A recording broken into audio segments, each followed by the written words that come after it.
then you change it to strap, and then you can see on their face, like it's a very visceral emotion, like they actually see it and they're like, whoa, you know, that feeling.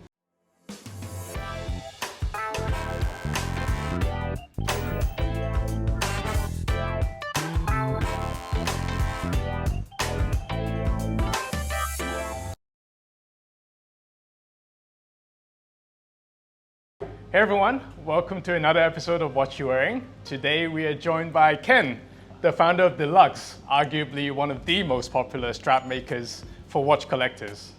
Ken, how are you doing? Thanks for coming. Thanks, Albert. It's good to finally see you after so long. Yeah. You've been a strong supporter of the brand since I don't know, 2020?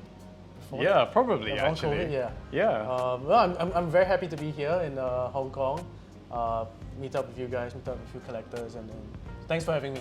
Oh, thank you for coming. So, for those out there who may not know too much about you or Delugs, maybe tell us a little bit about the story of how you built Delugs. Yeah. And one thing I'm really curious about is, did your passion for watches come first, or did your passion for leather crafting come first? So Deluxe is we are a watch strap and accessories company based out of Singapore, but we ship worldwide.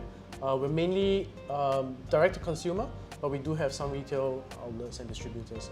I started the business in 2018, but I started leather crafting as a hobby. You alluded to this before that. So I picked up leather crafting in 2016, the mid of 2016. I wanted to do something crafty with my, just to make stuff. And I thought that, you know, leather crafting sounds like a manly craft hobby to do. So that's where I started. I picked it up just by reading a lot of Reddit forum, YouTube on leather crafting.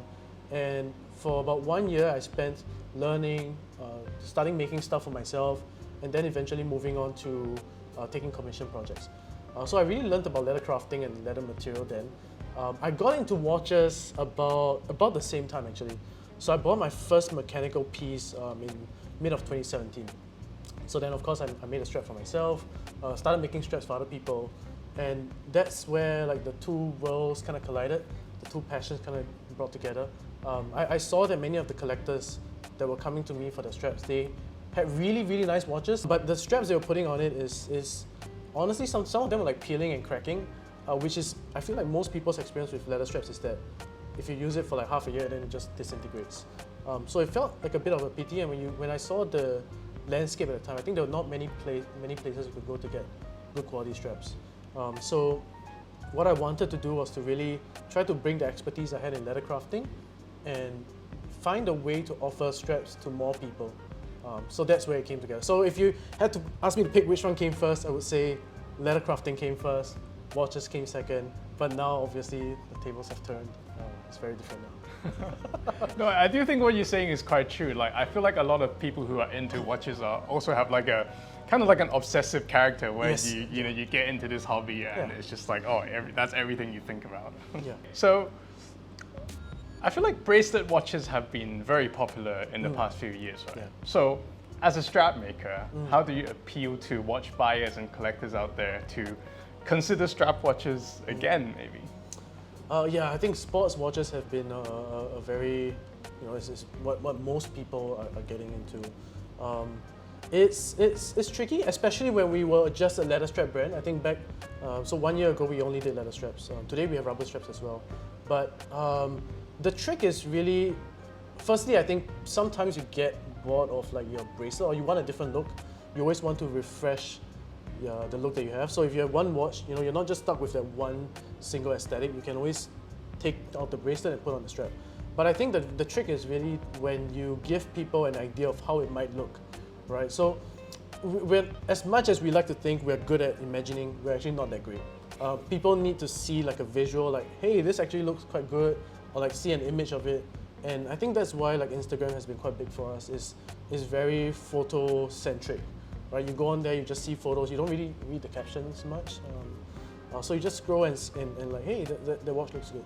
So I think the way to go about it is, like, I can explain to you why you might want a leather strap to take out a bracelet, but I think visually just giving you photos to see helps a lot more. And of course today we have rubber straps as well, so I think that is a more natural pairing with sports watches. And yeah, I think that's sometimes like people want to keep it on a bracelet. I think that's fine. We don't have to really force it. And the fun part is really that you can just try different things and see what works for you. Like sometimes we get comments on IG that like, hey, this combo doesn't look good. But to me, end of the day, what's most important is that you like it. As long as you like it, no one else can tell you that it sucks. So yeah, and sometimes people say that, you know, putting your watch on a new strap is kind of like getting a new watch. exactly. Right? Yeah. It's a cheaper way to get a new watch. Sometimes when we have a storefront now, customers come in and they're like, hey, this watch is given to me by my grandfather or whatnot. I haven't worn it in years because I don't like the strap.